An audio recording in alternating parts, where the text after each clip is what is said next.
Now we will see what is the other way to update the items in the list. So suppose this is the list one that I have defined. I want to update the item in the list. I want to change hello to hi.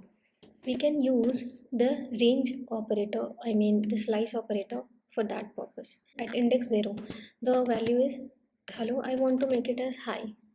So this is the simple way in which the value that is present at index 0 will be changed to index 1, and then I will print the whole list 1, and then see, after running the code, high is now at the first zeroth index.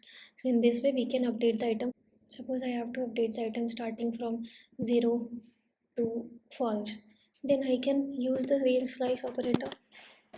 Using the range slice, we can define 0 to 0, 1, 2, 3. So we have to include 0 to 3, and whatever values I want to update, that I'll be specifying here. So this was about updating the items in the list.